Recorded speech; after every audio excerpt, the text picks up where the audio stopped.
नमस्कार. 9:30च्या बातमीपत्रात मी पर्णिका हेदवकर आपलं स्वागत करते. सुरुवातीला एक नजर ठळक बातम्यांवर. केंद्रीय मंत्रिमंडळानं केली धानाच्या आधारभूत किमतीत प्रति क्विंटल 50 रुपयांची वाढ. परदेशी गुंतवणुकीच्या 16 प्रस्तावांना मंजुरी. छगन भुजबळ यांच्या अडचणी वाढल्या. सक्तवसुली संचालनालयानं केले 2 गुन्हे दाखल.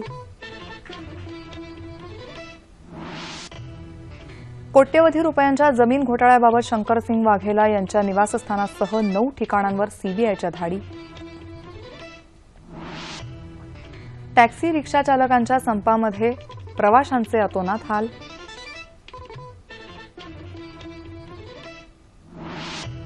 थोर वास्तुरचनाकार चार्ल्स कोरिया काळाच्या पडद्याआड.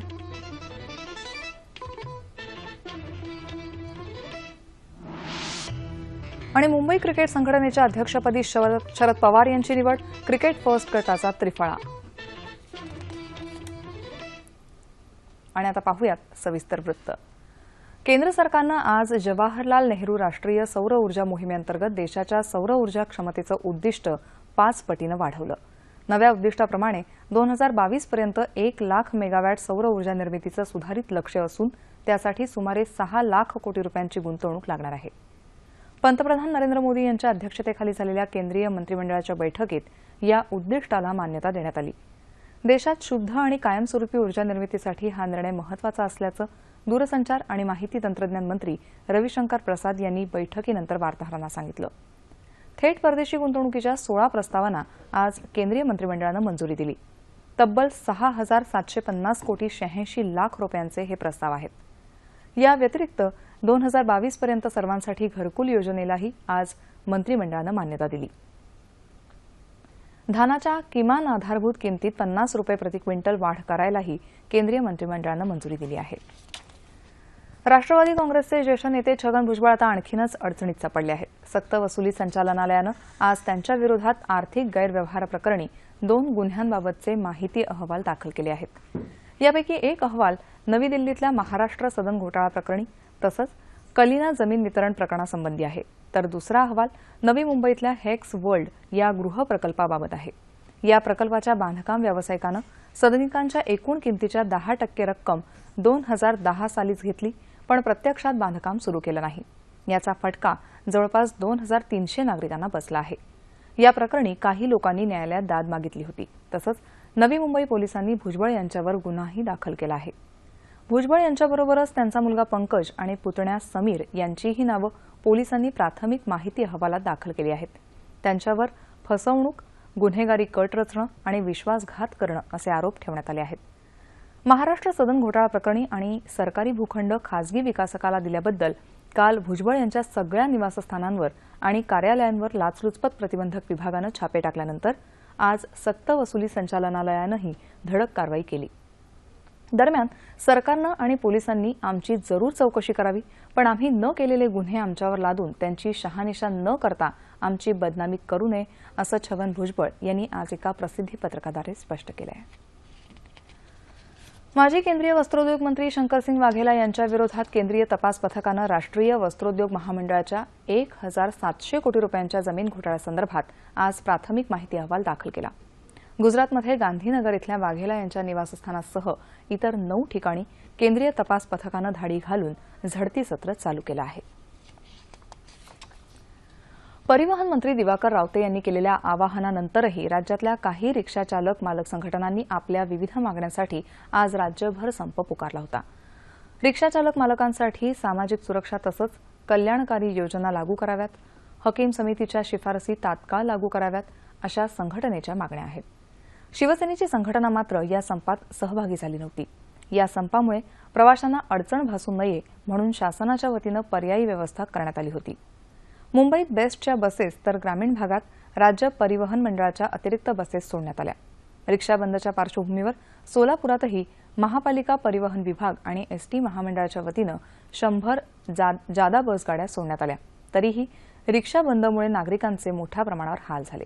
रिक्षा चालकांच्या मागण्या पूर्ण झाल्या नाहीत तर आंदोलन आणखी तीव्र करण्याचा इशारा लाल बावटा रिक्षा संघटनेचे नेते नरसय्या आडाम यांनी दिला आहे. पाऊस आणि त्यात रिक्षा संपाची भर पडल्यामुळे आज सकाळपासूनच मुंबईकरांचेही हाल झाले. आजच्या बंदमध्ये पुण्यातल्या विविध संघटना मिळून एकूण 30,000 रिक्षाचालक सहभागी झाले. या संपामुळे पुणेकरांचेही अतोनात हाल झाले. टॅक्सी आणि रिक्षाच्या संपाचा मुंबईत आणि राज्यभरात विशेष परिणाम दिसला नाही असं राज्याचे परिवहन मंत्री दिवाकर रावते यांनी आज मुंबईत एका पत्रकार परिषदेत सांगितलं. लोकांची गैरसोय होऊ नये म्हणून बेस्टच्या 100 अतिरिक्त बसेस उपलब्ध करून दिल्या होत्या. टॅक्सी आणि रिक्षा चालकांचे प्रश्न सोडवण्यासाठी शासन कटिबद्ध आहे, पण त्याकरता त्यांनी लोकांना वेठीला धरू नये. उच्च न्यायालयाच्या निर्देशानुसार त्यांचे प्रश्न सोडवण्याकरता त्रिसदस्यीय समिती नेमण्यात आली असून या समितीसमोर रिक्षा टॅक्सी चालकांना आपली बाजू मांडण्याची संधी दिली जाणार आहे. पण उठसूट संप करणं समर्थनीय नाही असं रावते यांनी स्पष्ट केलं. खादीच्या वस्त्रांचा वापर वाढवण्याकरता देशभरात अधिकाधिक खादीची केंद्र उभारण्याची गरज आहे असं मत केंद्रीय मंत्री कलराज मिश्र यांनी म्हटलं आहे. आज मुंबईत त्यांनी खादी आणि ग्रामोद्योग आयोगाच्या कार्यालयाला भेट दिली तेव्हा पत्रकारांशी ते बोलत होते. देशभरात विविध स्तरावर कौशल्य वाढवण्यासंबंधीच्या योजना कार्यान्वित झाल्या असून लघु आणि मध्यम उद्योगांना ISO 9001 प्रमाणपत्र प्रदान करण्यात आलं आहे. त्याचप्रमाणे खादी ग्रामोद्योगालाही हे प्रमाणपत्र देण्यात आल्याचं त्यांनी सांगितलं. मुंबईतल्या ब्रिमस्टोवार्ड प्रकल्पाअंतर्गत वरळीमध्ये उभारण्यात आलेल्या क्लीव्हलँड बंदर आणि लव्ह ग्रोव्ह पर्जन्यजल उदंचन केंद्राचं लोकार्पण आज शिवसेनेचे पक्षप्रमुख उद्धव ठाकरे आणि महापौर स्नेहल आंबेकर यांच्या हस्ते करण्यात आलं. क्लीव्हलँड जल उदंचन केंद्रामुळे उत्तरेला दादर तर दक्षिणेला वरळी परिसरातल्या पर्जन्य जलाचा निचरा लवकर होईल. या केंद्राची उपसा क्षमता 42,000 लिटर प्रति सेकंद असल्यामुळे पावसाळ्यात संभाव्य पूरपरिस्थितीचा धोका टळेल असं उद्धव ठाकरे यांनी यावेळी सांगितलं. त्याचप्रमाणे लव्ह ग्रोव्ह उदंचन केंद्रामुळे फोर्ट ते परळ आणि भायखळ्याच्या पश्चिम किनाऱ्यापर्यंतच्या भागातल्या पाण्याचा निचरा अधिक लवकर होईल असंही ते म्हणाले. सरकारच्या विविध लोकोपयोगी योजना जनतेपर्यंत पोहोचवणं आणि लोकांच्या प्रतिक्रिया सरकारपर्यंत पोहोचवणं याकरता परभणी जिल्ह्यात पूर्णा इथं आजपासून लोकमाहिती अभियान सुरू करण्यात आलं आहे. जिल्हाधिकारी राहुल रंजन महिवाल यांच्या हस्ते या अभियानाचं उद्घाटन करण्यात आलं. या अभियानांतर्गत प्रधानमंत्री सुरक्षा योजना, अटल पेन्शन योजना, बेटी बचाओ बेटी पढाओ आदी योजनांबाबत तज्ज्ञ मार्गदर्शन करणार आहेत. या निमित्तानं एक प्रदर्शनही भरवण्यात आलं आहे. त्याचप्रमाणे काही सांस्कृतिक कार्यक्रम आणि बालचित्रपट महोत्सव आयोजित करण्यात आला आहे. येत्या 19 तारखेला या अभियानाचा समारोप करण्यात येईल. स्वातंत्र्यपूर्व काळात ब्रिटिशांनी मागासवर्गीयांना कसण्यासाठी म्हणून जमिनी इनाम दिल्या, पण स्वातंत्र्यानंतर सरकारनं विविध प्रकल्पांकरता या जमिनी ताब्यात घेतल्या. आज मात्र या जमिनीवर कोणतेही प्रकल्प सुरू नाहीत. त्यामुळे सरकारनं या जमिनी संबंधित लोकांना तात्काळ परत कराव्यात, यासाठी आज सोलापुरात सांगोला इथं धरणं आंदोलन करण्यात आलं. सोलापूर जिल्ह्यासह राज्यात महार वतनाची 6,28,000 एकर जमीन आहे. त्यापैकी 2 लाख एकर जमीन शासनानं प्रकल्पांसाठी ताब्यात घेतली, पण अद्याप तिथं कोणताही प्रकल्प सुरू केलेला नाही. स्वतःची जमीन नसल्यामुळे मागासवर्गीय समाजाला दुसऱ्यांकडे जाऊन मजुरी करावी लागते. या समाजाच्या सक्षमीकरणासाठी हक्काच्या जमिनी परत करण्यात याव्यात अशी मागणी आंदोलनकर्त्यांनी केली आहे. बदलत्या सामाजिक, आर्थिक तसंच राजकीय परिस्थितीमुळे कधीकधी अनेक पेच प्रसंग निर्माण होतात आणि त्यांचं समाधान झालं नाही तर अनेक वेळेला आपल्याला ताणतणाव आणि नैराश्याचा सामना करावा लागतो. मानवी सभ्यतेच्या विकासानंतर भौतिक सुख आणि मनःशांती यांच्यात अभिनव मिलाफ करण्याचा प्रयत्न सातत्यानं विद्वानांनी केलेला आहे. आजचं स्पर्धेचं युग, अमर्यादित इच्छा, आकांक्षा, वासना, सामाजिकतेचा अभाव, एकांताचा अतिरेक यामुळे विकास हा व्यक्तिकेंद्रित होताना दिसतोय. त्याचेच विपरीत परिणाम किशोरवयीन मुलं तसंच युवा पिढीवर होत आहे. ताणतणाव आणि त्यानंतर नैराश्याची भावना त्यांना सतावत आहे. भारतात 36% मानसिक तणाव दर आहे असं जागतिक आरोग्य संघटनेच्या आकडेवारीत म्हटलं आहे. 18 ते 44 वयोगटातील व्यक्तींच्या मृत्यूंचं दुसरं महत्त्वाचं कारण मानसिक तणाव असल्याचं स्पष्ट झालं आहे. सामुदायिक भागीदारीचा संकोच होत आहे. त्यामुळे संभाषण संवादाचा सर्वत्र अभावच दिसून येत आहे. त्यासाठी व्यावसायिक स्तरावरून वेगळी भूमिका घेत मानवी संवेदना आणि मानवी व्यवहाराला तितकंच महत्त्व देणं गरजेचं आहे. आपले शब्द एखाद्याला धीर आणि पाठबळ देऊ शकतात, होणारी जीवघेणी हानी टाळण्यासाठी संवाद आणि सकारात्मक विचारांचा योगायोग आवश्यक आहे. शेवटी काय तर विपरीत परिस्थितीत मानसिक संतुलन आणि समाधान शोधण्याची गरज आहे. त्याकरिता सकारात्मक विचार ही एक गुरुकिल्ली ठरू शकेल यात शंकाच नाही. मानसिक आजाराची कारणं, लक्षणं आणि त्यावर करायचे उपाय याविषयी अधिक माहिती देण्यासाठी मानसोपचार तज्ज्ञ डॉक्टर राजेंद्र बर्वे आज आपल्या स्टुडिओत आले आहेत. नमस्कार सर. नमस्कार. 9:30च्या बातम्यांमध्ये आपलं खूप स्वागत. नमस्कार. हल्ली ताण हा इतका परवरीचा शब्द झालेला आहे की अगदी लहान मुलांपासून मोठी मुलं, किशोरवयीन म्हणा किंवा अगदी गृहिणी, नोकरदार वर्ग सगळ्यांनाच ताण नेहमीच येतोय. बरोबर. या ताणाचं रूपांतर नैराश्यात किंवा अतिनैराश्यातही होतं. काय असतो हा ताण आणि याची काय कारणं असावीत? खरं म्हणजे आपण जर बघायला गेलं तर ज्याला आपण स्ट्रेस असं म्हणतो, ज्याला इंग्लिशमध्ये आपण स्ट्रेस म्हणतो, इंग्लिश किंवा स्ट्रेस मॅनेजमेंट म्हणतो. तर स्ट्रेस ह्या शब्दाची गंमत अशी आहे की आता आपण मनोविज्ञानाच्या संदर्भात तणावाचा, स्ट्रेसचा विचार करतोय, परंतु मनोविज्ञानाने हा जो शब्द आहे स्ट्रेस हा केमिस्ट्रीकडनं, मेटॅलर्जीकडनं बॉरो केलेला आहे, तिकडनं उधार घेतलेला आहे. तर सुरुवातीला असं लक्षात आलं की जेव्हा लोखंडाचं तापमान किंवा कुठच्या धातूचं तापमान अचानक बदल झाला तर त्या धातूचा जे कॅरेक्टर्स असतात, त्याचे गुणधर्म असतात, त्याच्यात बदल झालेला आढळतो. म्हणजे जेव्हा जो लोखंड असेल ते कडक असेल ते पटकन तुटतं, असे वेगळ्या प्रकारचे बदल होतात. म्हणजे कोणत्याही प्रकारचा बदल झाला की त्याचा तो बदलात, त्या बदलाच्या अनुभवात सामील होणारी जी व्यक्ती असते, समाज असतो, निसर्ग असतो, त्याच्यावरती त्याचा काहीतरी परिणाम होत असतो. आणि जेव्हा आपण त्या बदलाला सामोरं जातो, आत्मलस करतो, आपल्यात सामावून घेतो, ऍडजस्ट करतो, कोप करतो, तेव्हा आपल्याला या बदलाचा आपल्याला त्रास होत नाही. पण जे आपण खूप प्रयत्न करतो परंतु आपल्याला तो बदल वारंवार होत असल्यामुळे, खूप अचानक घडल्यामुळे आपण त्याच्याशी सामना करू शकत नाही, तेव्हा तो बदल जो असतो तो आपल्या शरीरात, आपल्या मनात येऊन बसतो कायमस्वरूपी आणि मग आपल्याला तो त्रास द्यायला लागतो. खरं म्हणजे हा जो बदल आहे तो जर स्ट्रेस नसता किंवा बदल नसता तर आज आपल्याकडे दूरदर्शन नसतं, आपण इकडे बसून बोललो नसतो, टेलिव्हिजन, तुमचे कॉम्प्युटर काहीच झालं नसतं. कारण शरीरामध्ये जसे निसर्गामध्ये बदल होत गेले तसं माणसाच्या मेंदूनं या बदलावर मात कशी करायची, या तणावावर मात कशी करायची हे माणूस शिकत गेला. आणि त्यातनंच आपण वेगळे विज्ञान निर्माण केलं, वेगळ्या प्रकारचे विचार परंपरा निर्माण केल्या, काही माणसं म्हणतात की धर्म निर्माण केला, धर्माच्या अपेक्षा निर्माण केल्या, शास्त्र निर्माण केली, वेगवेगळ्या गोष्टी निर्माण केल्या आणि त्यांनी आपण निसर्गातल्या बदलाला आपण सामोरं जाण्याचे आपण विविध प्रयत्न केले. आणि हे असे अव्याहतपणे प्रयत्न चालू आहेत. आणि आता मात्र अशी परिस्थिती झालेली आहे की आता याचा का आपण जास्त विचार करतोय, याचं कारण असं आहे की बदलाचा वेग खूप वाढलेला आहे. म्हणजे पूर्वी बदल व्हायचा, तो बदलाला वेळ लागायचा. म्हणजे एखाद्या परिस्थितीतनं दुसऱ्या परिस्थितीत जाताना वर्षानुवर्ष लोटायची आणि मगच काहीतरी बदल व्हायचा. आता झटपट होतो. कालची डिस्कव्हरी आज शिळी झालेली आहे, आजची सकाळची गोष्ट संध्याकाळी जुनी झालेली आहे. म्हणजे झपाट्याने बदल होतो आहे, सर्वांगीण बदल होत आहे. म्हणजे केवळ एखाद्या गोष्टीच बदल होतो असं नाही तर सर्व प्रकारे बदल होतो आहे. बदलाचा वेग वाढलाय, सर्व प्रकारे बदल होतोय. त्याप्रमाणे बदलाची जी छोटी छोटी युनिट्स आहेत, म्हणजे बदल आपल्याला येऊन भिडलेला आहे. असं की समजा जगातल्या कुठच्या तरी एका भागात बदल झाला तर तो त्याची लाटा माझ्यापर्यंत येऊन पोहोचतात ना. 2008 साली जेव्हा जागतिक मंदी आली तेव्हा भारतामध्ये त्याचा बदल झाला, भारतामधल्या लोकांच्या नोकऱ्या गेल्या आणि मोठा स्ट्रेस निर्माण झाला. ही जी एक सामाजिक परिस्थिती बदललेली आहे, नैसर्गिक परिस्थिती बदललेली आहे, त्याचा आपण सामना करायचा आपण खूप प्रयत्न करतोय.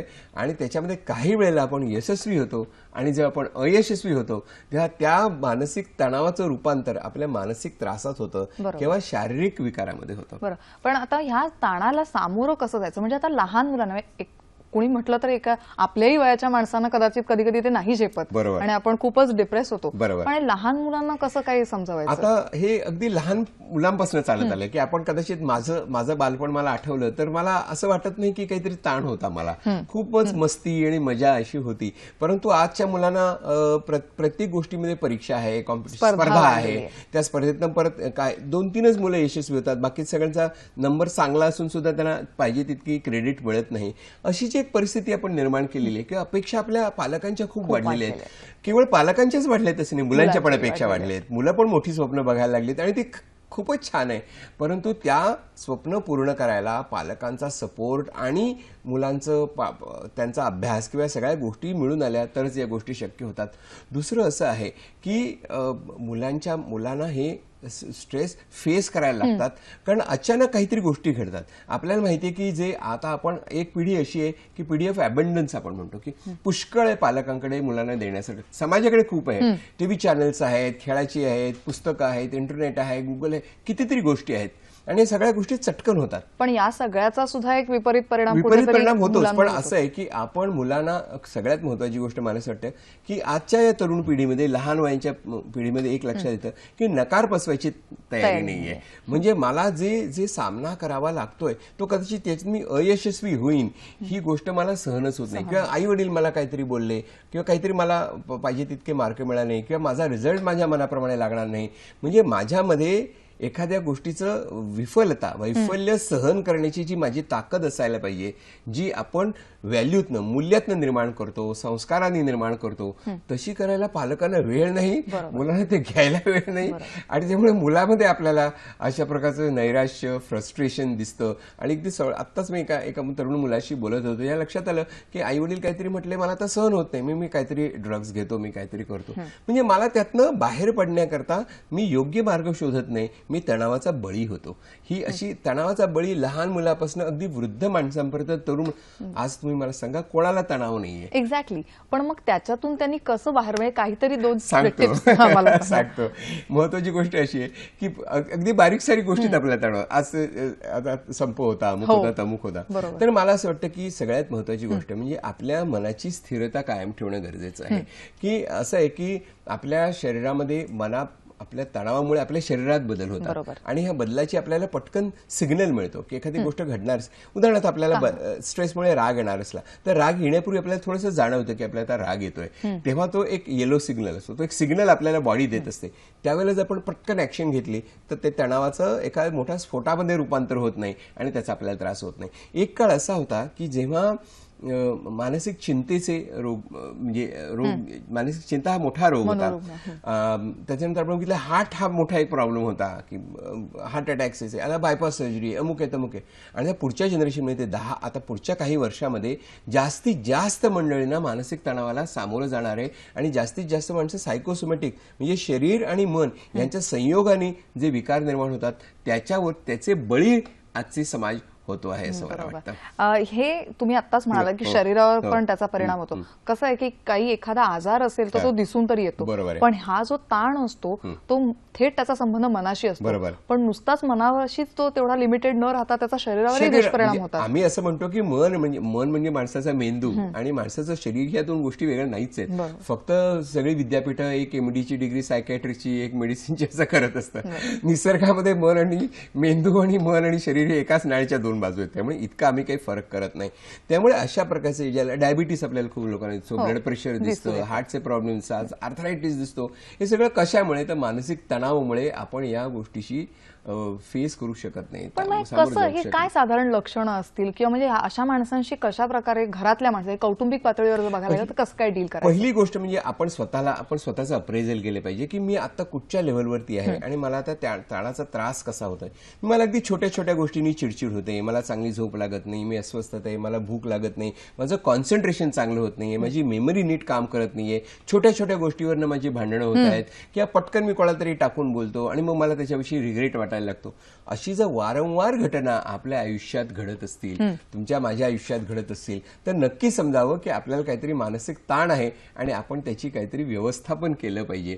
आणि असं हे व्यवस्थापन करायचं म्हणजे काही फार मोठी गोष्ट करायची असते असं नाही की take it life the way it comes. ज्या प्रकारे आयुष्य घडत असतं त्याला आपण एक प्रकारचा जोर न लावता आपण शांतपणे पाहू शकतो, ज्याला आपण म्हणतो की साक्षी भावनेने आपण पाहू शकतो की मी आणि माझा स्ट्रेस या दोन वेगळ्या गोष्टी आहेत. जसं आपण एखाद्या समुद्राकिनारी उभं राहून जसं आपण लाटा बघतो की त्या लाटा आपण नसतो, आपण हे लाटा वेगळ्या असतात, तसं माझ्या मनातला ताण आणि मी हे वेगळे आहेत. अशा लाटा स्ट्रेसच्या येतात जातात असं आपल्याला बघता आलं तर मग आपण त्यातनं थोडंसं मोकळे होतो आणि तणाव आपण हँडल करू शकतो. फ्रस्ट्रेशन जे छोट्या छोट्या गोष्टीत वैफल्य येतं, मला टॅक्सीने मिळाली, रिक्षाने मिळाली, ते चिडचिड होते, तर पण म्हणजे ठीक आहे त्यांनी करायला पाहिजे पण त्याची मर्जी म्हणून येत नाहीये तर आपण थोडंसं सहन करूया तर आपण पुढे जाऊ शकतो असं मला वाटतं. म्हणजे खरं म्हणजे हे छोट्याशा गोष्टी असतात आणि मला असं वाटतं की या सगळ्या गोष्टीचा जो जागतिक परिणाम दिसतो आहे त्याच्याकरता जे ऍक्च्युअली भारताने जे शास्त्र शोधून काढलं, ज्याला आपण योग म्हणतो, जे आता आपल्याला परदेशी लोक योगचं योगाहून करतात आणि शिकवतात आपल्याला,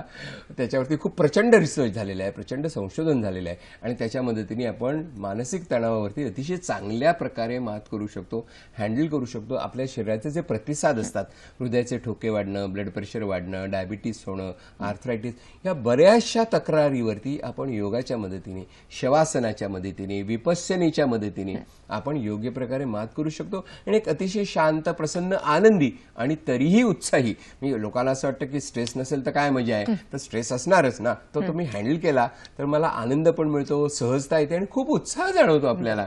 आणि तो जर आपण चांगला जर तो उत्साह असेल तर आपण अधिक छान काम करू शकतो. जे स्ट्रेस मॅनेज केल्यानंतर मी इनफॅक्ट जास्त काम करायला लागतो, मी जास्त लोकांवरती प्रेम करतो, जास्त लोकांची भिडतो आणि मला त्यातनं आनंद मिळत असतो. लोकांमध्ये राहणं जास्तीत जास्त आणि किंवा एक प्रकारे लोकांची राहत असताना आपले बेसिक आपण त्यांच्याकडनं अपेक्षा जेव्हा आपण कमीत कमी करत असतो तेव्हा आपल्याला लक्षात येतं की लोक आपल्याला खूप देत आहेत, निसर्ग आपल्याला खूप देतोय, पण आपण घेता किती देशील दोकारा, म्हणजे किती घेशील आपण हाताने घेऊ, असा आपल्या पुढे प्रश्न पडू शकतो. त्यामुळे खूप काही आपल्याला निसर्गाकडनं मिळतंय, खूप सुंदर गोष्टी आपल्या देशात आहेत, जगतात आहेत, ते आपण बघतो आणि शांतपणे कधी बसलं, कोकिळाचा सुंदर आवाज ऐकला तर काय छान वाटतं आपल्याला. आणखीन स्ट्रेस मॅनेजमेंट म्हणजे काय डोंगर सोडून आणखी काय प्रचंड गुलबकावरीचं फूल नाही येते की कसं बसं बाबा मिळवलं.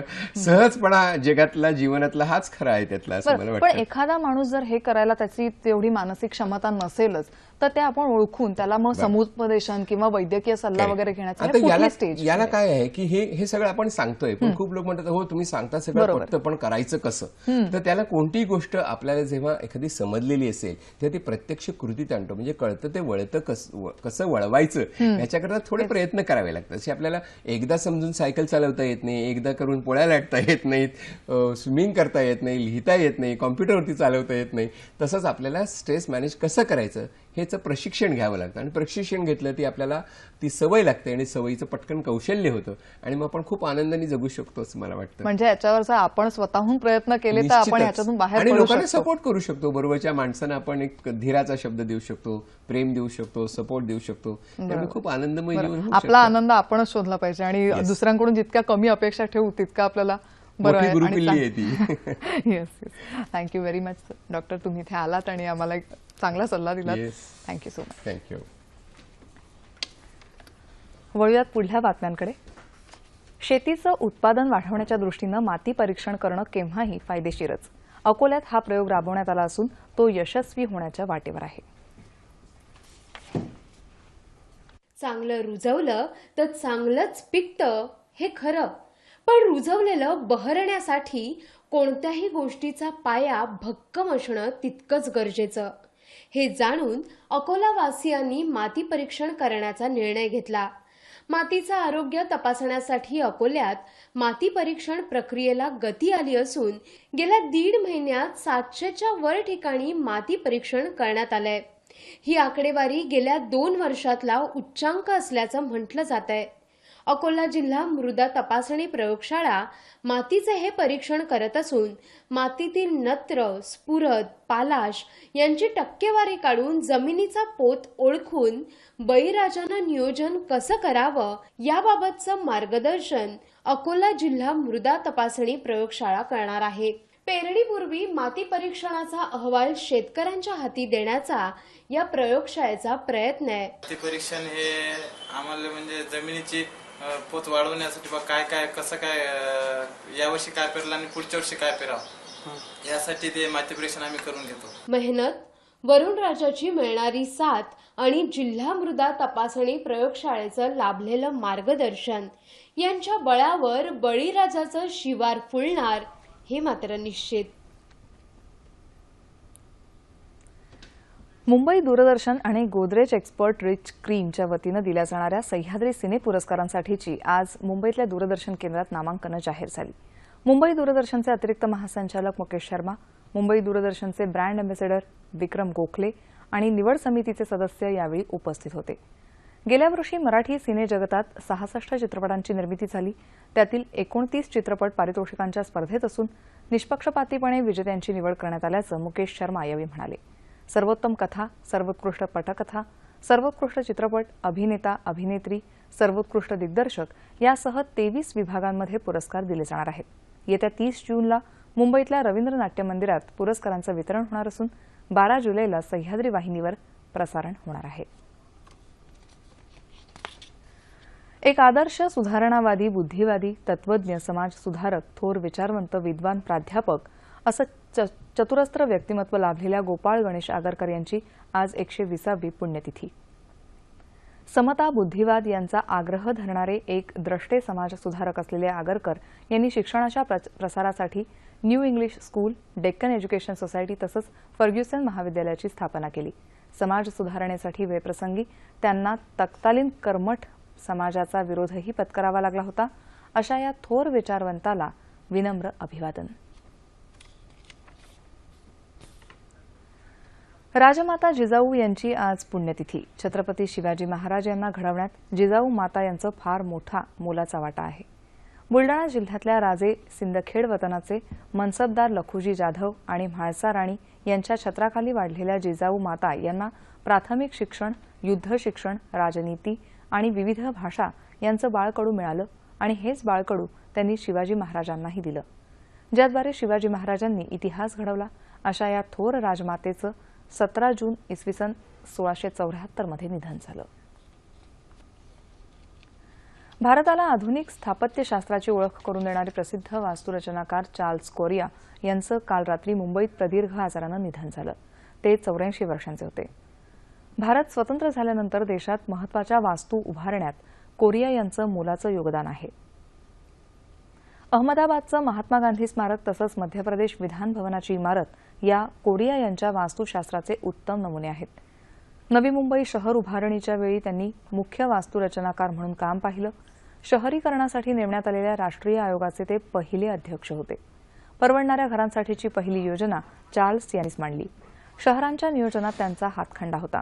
या महत्त्वपूर्ण योगदानाबद्दल त्यांना 1972 साली पद्मश्री तर 2006 साली पद्मविभूषण पुरस्कारानं गौरवण्यात आलं. कोरिया यांना राष्ट्रीय आणि आंतरराष्ट्रीय स्तरावरचे अनेक पुरस्कार मिळाले. 1 सप्टेंबर 1930 रोजी सिकंदराबाद इथं जन्मलेल्या कोरिया यांचं महाविद्यालयीन शिक्षण मुंबईच्या सेंट झेवियर्स महाविद्यालयात झालं. त्यानंतर त्यांनी मिशिगन, मॅसॅच्युसेट्स विद्यापीठात उच्च शिक्षण घेतलं. 1984 साली त्यांनी मुंबईत अर्बन डिझाईन रिसर्च इन्स्टिट्यूट स्थापन केली. अनेक वास्तुरचनांमधून कोरिया कायम स्मरणात राहतील. दरम्यान पंतप्रधान नरेंद्र मोदी यांनी कोरिया यांच्या निधनाबद्दल तीव्र दुःख व्यक्त केलं आहे. त्यांच्या निधनानं आपण एक बुद्धिमान आणि दूरदृष्टी असलेला वास्तुरचनाकार गमावला आहे, असंही त्यांनी आपल्या शोकसंदेशात म्हटलं आहे. मुंबई क्रिकेट संघटनेच्या द्वैवार्षिक निवडणुकीत राष्ट्रवादी काँग्रेसचे अध्यक्ष शरद पवार यांची पुन्हा अध्यक्षपदी निवड झाली आहे. क्रिकेट फर्स्टचा त्रिफळा उडवत बाळ महादडकर गटानं या निवडणुकीत बाजी मारली. पवार यांनी क्रिकेट फर्स्टचे डॉक्टर विजय पाटील यांचा 27 मतांच्या फरकानं पराभव केला. पवार यांना एकूण 172 मतं मिळाली. दिलीप वेंगसरकर आणि आशिष शेलार यांची एमसीएच्या उपाध्यक्षपदी म्हणून निवड झाली आहे. हवामान. दक्षिण, मध्य, पूर्व आणि ईशान्य भारतात आतापर्यंत पहिल्या टप्प्यात सर्वसामान्य मर्यादेच्या 13% अधिक पावसाची नोंद झाल्यानं बळीराजा सुखावला आहे. 1 जून ते 15 जून या काळात सर्वसाधारणपणे 61.4 मिलीमीटर इतका सरासरी पाऊस येतो. मात्र यंदा तो 69.6 मिलीमीटरवर पोहोचला आहे. पुढल्या 2-3 दिवसात आंध्र प्रदेशची किनारपट्टी आणि वायव्य बंगाल उपसागराच्या उर्वरित भागात तसंच ओदिशा, छत्तीसगड आणि पश्चिम बंगालच्या काही भागात नैऋत्य मोसमी पाऊस दाखल होण्यासाठी परिस्थिती अनुकूल आहे. दरम्यान नागपुरात मोसमी पावसाचा सामना करण्यासाठी आवश्यक ती तयारी पूर्ण झाल्याचं नागपूर महापालिका आयुक्त श्रावण हर्डीकर यांनी म्हटलं आहे. आरोग्य विभाग, आपत्ती व्यवस्थापन विभाग आणि इतर संबंधित विभागांना आवश्यक त्या सूचना दिल्याचं ते म्हणाले. येत्या 36 तासात कोकणात बहुतांश ठिकाणी तर मराठवाडा, मध्य महाराष्ट्र आणि विदर्भात बऱ्याच ठिकाणी पाऊस पडण्याची शक्यता हवामान खात्यानं वर्तवली आहे. तापमान अंश सेल्सिअसमध्ये.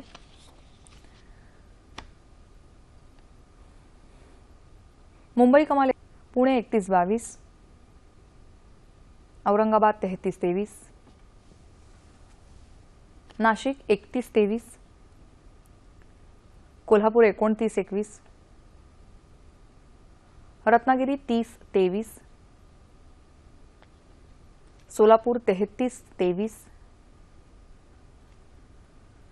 आणि अमरावती कमाल 30, किमान 21 अंश सेल्सिअस. शेवटी ठळक बातम्या पुन्हा एकदा. केंद्रीय मंत्रिमंडळानं केली धानाच्या आधारभूत किमतीत प्रति क्विंटल 50 रुपयांची वाढ. परदेशी गुंतवणुकीच्या 16 प्रस्तावांना मंजुरी. छगन भुजबळ यांच्या अडचणी वाढल्या. सक्त वसुली संचालनालयानं केले 2 गुन्हे दाखल. कोट्यवधी रुपयांच्या जमीन घोटाळ्याबाबत शंकरसिंह वाघेला यांच्या निवासस्थानासह 9 ठिकाणांवर सीबीआयच्या धाडी. टॅक्सी रिक्षा चालकांच्या संपामध्ये प्रवाशांचे अतोनात हाल.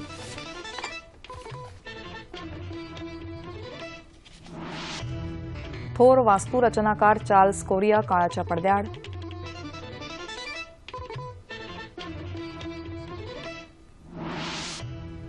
आणि मुंबई क्रिकेट संघटनेच्या अध्यक्षपदी शरद पवार यांची निवड. क्रिकेट फर्स्ट गटाचा त्रिफळा. याबरोबरच हे बातमीपत्र संपलं. तेव्हा पुन्हा भेटूया उद्या सकाळी 8:30 वाजता सह्याद्री वाहिनीवर. नमस्कार.